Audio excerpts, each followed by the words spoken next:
Good evening students. आज का हमारा टॉपिक है सजाती लक्षणों का अवलोकन। सजाती लक्षणों का अवलोकन, इसमें हम देखते हैं कि किस प्रकार पौधों में सजाती लक्षण पाए जाते हैं और किस प्रकार जंतुओं में सजाती लक्षण पाए जाते हैं। जैसे यहाँ पर आप देख रहे हैं, एक पौधा देख रहे हैं। ये पौधे का तना है, ये वाला जो हिस्सा है वो उसका तना है और ये वाला हिस्सा है वो उसका जड़ है और ये वाला जो हिस्सा है वो उसका मूल है।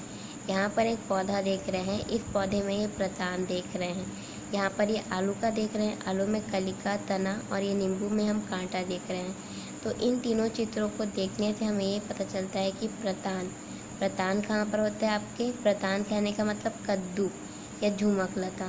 प्रतान हम किसको बोलते हैं? कद्दू को बोलते हैं। कद्दू समझते हैं ना? कुमड़ा। कुमड़ा क्या होता है? लते में लता वाले जो कुमड़े का जो पौधा होता है वो लता वाला होता है, उसी में खिलता है। मतलब प्रतान कहने का मतलब कद्दू से है, कद्दू को ही प्रतान बोल रहे हैं। कांटे, कांटे कहाँ मिलते हैं आपको? नींबू में मिलते हैं। कांटे आपको कहाँ मिलते हैं? नींबू में मिलते हैं। तथा कंद, कंद मतलब आलू, आलू की बात कर रहे हैं कंद। इन सभी की उत्पत्ति तने की कलिका से हुई है। अगर आप कांटा देखिए तो कांटा आपका किस में रहता है? तना में ही रहता है, ठीक है। आलू जो रहता है हमें कहाँ मिलता है? ज़मीन के नीचे। तो ज़मीन के नीचे में हमें कहाँ मिलता है? ये जो है राइजोम है। तो यहाँ पर ये इसके तने से लगा हुआ ही मिला है। मतलब कांटे की उत्पत्ति भी कहाँ हुई है? तने से। आलू की उत्पत्ति भी कहाँ हुई है? तने से हुई है। और ये जो कद्दू होती है, कद्दू की उत्पत्ति भी हमारी कहाँ से हुई है? तने से ही हुई है। तो आप यहाँ पर देख सकते हैं कि तीनों की उत्पत्ति कहाँ से हुई है? तने से हुई है। अब तीनों की उत्पत्ति का मार्ग क्या है? एक ही है, किंतु इनका काम क्या है? अलग अलग है। कांटे का काम क्या होता है? इस पौधे की, पेड़ पौधे की रक्षा करना। आलू का काम क्या होता है? इसको हम सब्जी में यूज़ कर सकते हैं। ये कद्दू का भी काम क्या होता है? इसको भी हम सब्जी में यूज़ कर सकते हैं। तो कहने का मतलब है इन सभी की उत्पत्ति तने से हुई है। मतलब तीनों की उत्पत्ति क्या है? एक जैसी है, लेकिन इनके कार्य अलग अलग है। तो इस प्रकार ये पौधों में भी हमको सजाती लक्षण देखने को मिलते हैं। अब नेक्स्ट देखना है हमें कि किस प्रकार जंतुओं में सजाती लक्षण देखने को मिलते हैं। अब यहाँ पर आप देख सकते हैं, ये जो पक्षी के जो पंख होते हैं और चमगादड़ के पंख होते हैं, दोनों के पंख लगभग समान हैं। दोनों के पंख लगभग समान है, पक्षी एवं चमगादड़ के पंख।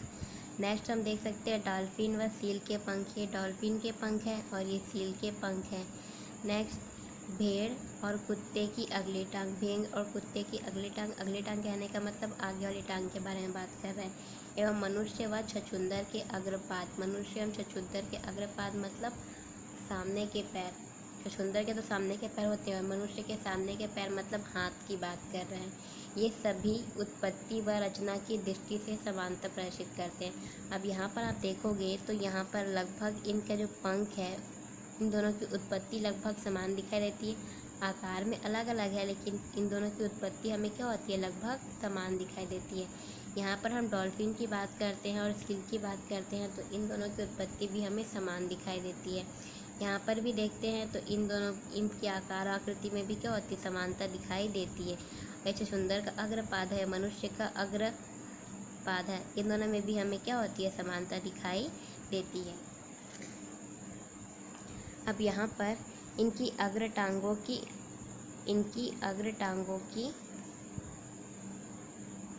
अगली हड्डियाँ ह्यूमेरस है। यहाँ पर जो मनुष्य, छछूंदर और कुत्ते और भेड़ की बात किया है, तो इनकी जो सामने वाली टांग होती है, तो जो सामने वाली टांग की जो पहली हड्डी होती है, सामने की हड्डी, उस सामने की हड्डी को हम ह्यूमेरस बोलते हैं। और उसके साथ जितनी हड्डियाँ जुड़ी हुई होती है, ये सामने की हड्डी हुई, इस हड्डी के साथ और अगर जो हड्डियाँ जुड़ी हुई होती है, तो इन जुड़ी हुई हड्डियों को हम रेडियस और अल्ना बोलते हैं। अर्थात इनकी संरचना एक जैसी है, यानी इनके पूर्वज एक से थे।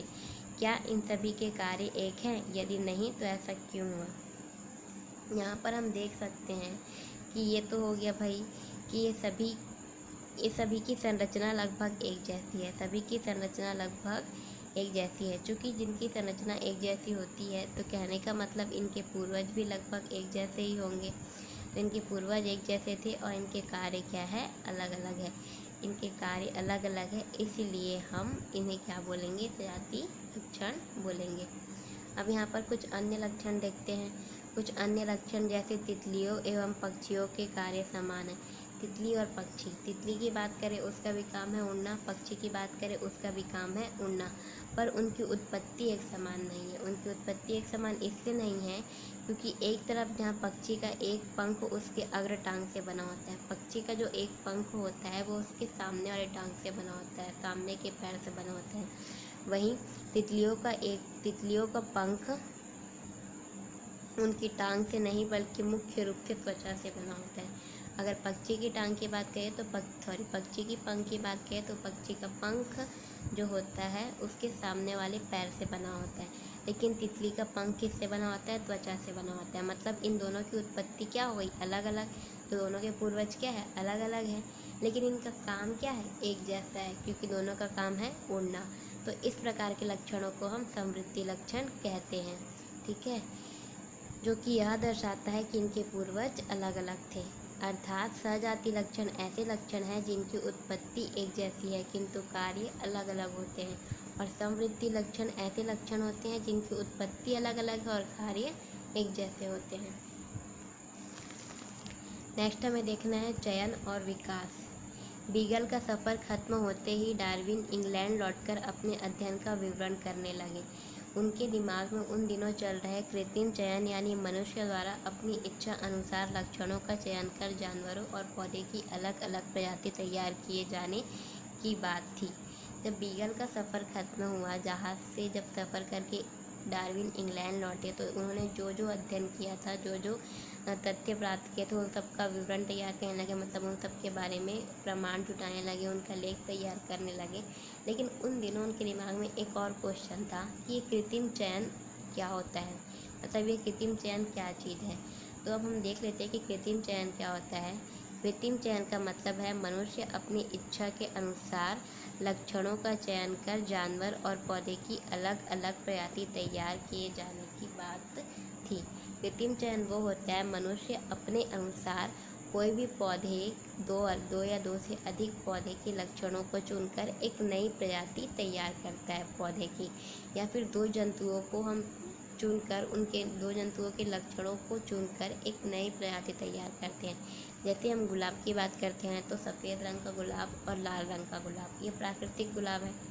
अब इन दोनों के गुणों को मिलाकर हम गुलाबी रंग का गुलाब बना सकते हैं। तो ये गुलाबी रंग का गुलाब क्या हुआ? हाइब्रिड बोलते हैं। हाइब्रिड कहने का मतलब यहाँ पर वो हो जाएगा कृत्रिम चयन। मनुष्य अपनी इच्छा अनुसार क्या किया? रेड वाले और वाइट वाले का चयन किया, दोनों को मिलाया और गुलाब की एक नई प्रजाति बन गई। इसी को ये बोलते हैं कृत्रिम चयन। अब उनके मन में यह विचार आया कि अगर मनुष्य नई प्रजाति तैयार कर सकता है तो क्या प्रकृति में दिखने वाले इतने विविध जीव प्रकृति में निरंतर चलने वाली किसी चयन प्रक्रिया का नतीजा है। अब उनके मन में ये ख्याल आया कि अगर मनुष्य के में इतनी शक्ति है कि वह नई प्रजाति उत्पन्न कर सके, तो क्या पृथ्वी में भी जो अलग अलग प्रजाति के जीव दिखाई देते हैं या जो अलग अलग जाति के अलग अलग प्रकार के जीव दिखते हैं, तो उनके लिए पृथ्वी में भी कोई या फिर प्रकृति में भी कोई चयन प्रक्रिया चलती होगी।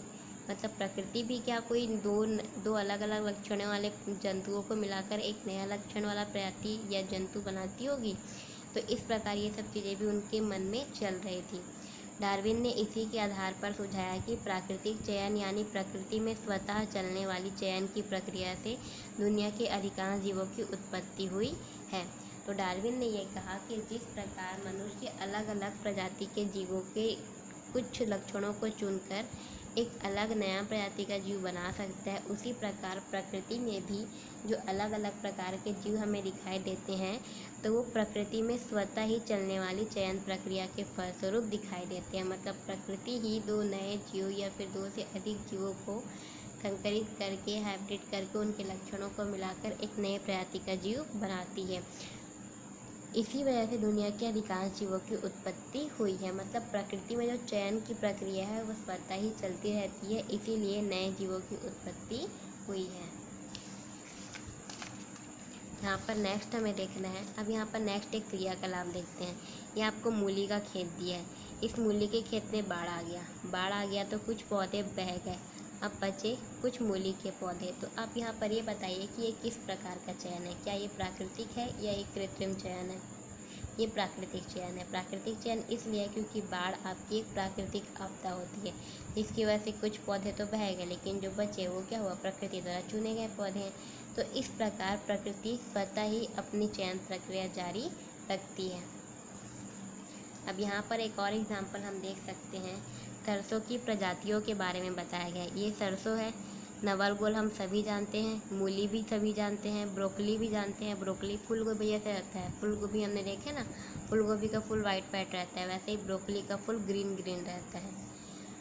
ये आपका सरसों है, पत्ता गोभी है, फूल गोभी है। तो ये जो नवलगोल है, मूली है, ब्रोकली है, सरसों है, पत्ता गोभी है और फूल गोभी है, ये सभी जो है आपकी वो सरसों की एक प्रजाति ही है। यह कृत्रिम चयन का नतीजा है कि आज धान, गेहूं इत्यादि की हजारों किस्में पाई जाती है। सब्जियों में भी कई किस्म और प्रजातियां मनुष्य द्वारा चयन का नतीजा है। तो मनुष्य द्वारा ये चयन का नतीजा है, या फिर इसको हम बोल सकते हैं ये प्रकृति द्वारा दिए गए चयन का नतीजा है। ये तो प्राकृतिक परिवर्तन है ना, क्योंकि नवलगोल तो प्रकृति में पहले से था, मूली तो प्रकृति में पहले से था। अब आप लोग एक चीज़ ये जान लीजिए कि जो नवलगोल है, मूली है, ब्रोकली है, सरसों है, पत्ता गोभी और फूल गोभी है, ये सभी सरसों की ही प्रजातियाँ हैं। अब यहाँ पर आपको नीचे में ये दिया गया है मनुष्य द्वारा सब्जियों के खाए जाने वाला भाग। अब हम नवलगोल, मूली, ब्रोकली का कौन सा भाग हम खाते हैं? नवलगोल का हम तना खाते हैं। नवलगोल सभी देखते हैं, तो वो जो भाग हम खाते हैं वो नवलगोल का तना वाला भाग होता है। मूली की बात खाते हैं तो हम मूली की बात करते हैं तो हम मूली का जड़ खाते हैं। जब आप मूली देखने जाएंगे, मूली निकालेंगे, जब मूली लेके आते हैं तो ऊपर मूली भाजी रहता है। जिनकी भी सब्ज़ी बनाते हैं तो मूली को खोद के निकालते हैं, तो जो मूली का जो वाइट वाला हिस्सा होता है वो ज़मीन में नीचे दबा होता है। मतलब वो मूली का कौन सा हिस्सा होता है? जड़ वाला हिस्सा हम मूली का खाते हैं, ये वाला हिस्सा।